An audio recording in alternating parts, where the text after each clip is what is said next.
Hi, my name is Erin, and I'm a Program Director and Assistant Professor in the Temerity Faculty of Medicine at the University of Toronto. In this video, I'm going to tell you about one of my all-time favorite practical teaching tools, which I've been using and optimizing since 2018. It's called the Last Class Workshop, and it was first described by Elizabeth Blusher in Honors in Practice in 2011. The workshop was created to address a couple of issues that I think are pretty universally agreed upon, which is that online course evals aren't always an informative way to get useful feedback, and that the last class of the term is usually not that productive.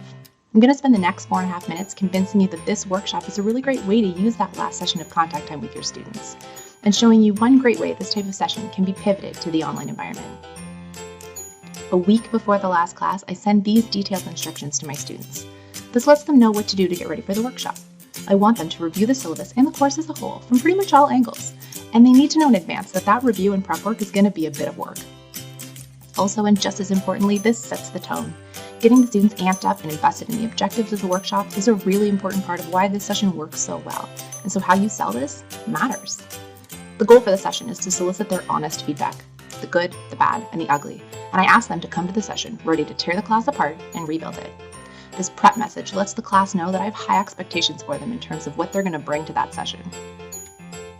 Luckily, prep for the instructor here is deliberately fast and easy, which is nice because not only are things that are going to be good for you often neither fast nor easy, but as instructors, we usually have a lot of other things to do at the end of the term that aren't planning elaborate workshops. Normally, all that's required for this session is a pile of markers for the class, tape, and great big pieces of paper with feedback prompts at the top you spread out around your classroom. And so other than bringing those items and thinking for a few minutes about what kind of prompts you'd like feedback on during your workshop, this is really all you have to do to prepare. The legwork is really for the students, but wait a second. We're all living at work now. I mean, working from home. This has a few perks.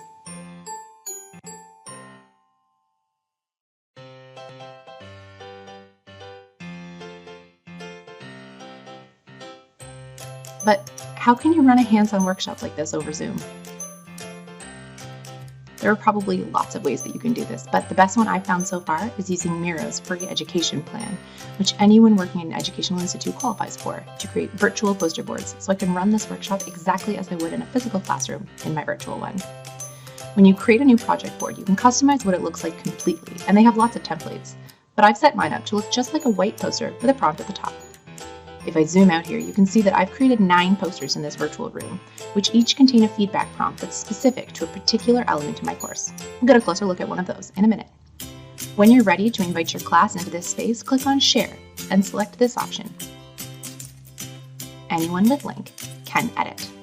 You can set a password on that too if you want to. This means that your students don't need to have their own Miro accounts to join in the session and add their notes to your virtual posters. My first poster is just a practice run, so the class can test drive, leaving feedback in this space. While they're working on this, I use the opportunity to let everyone know what we're about to do. They have about 30 minutes to leave anonymous feedback on all 9 of the boards, and I also encourage them to play off each other's comments, respond to each other, and revisit boards that they've already commented on to see if anyone has responded to them. The only rule here is to keep it honest, respectful, and all on the page. No discussing out loud at this stage. Now we start the clock and wait for that feedback to start rolling in. Here it comes.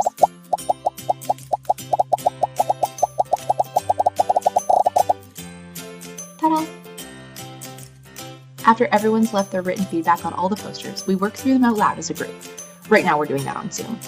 Instructors at this stage, you're just asking questions, confirming ideas, summarizing, taking notes, and making sure the conversation stays civil. Make sure that you're not driving the discussion, defending aspects of your class, or getting cranky. This only works if your students trust you not to penalize or criticize them for voicing an opinion. And now everyone has a chance to elaborate on comments, and we have the opportunity not only to go through the feedback, but also to bounce ideas off each other and generate some really fantastic new ideas. Ones that I've been known to airlift directly into future iterations of my class. So what might you uncover if you run this workshop with your class? Probably a few things you don't expect. Without fail, every single year, in addition to confirming some things I already expected, I usually find that my class hated something that I loved.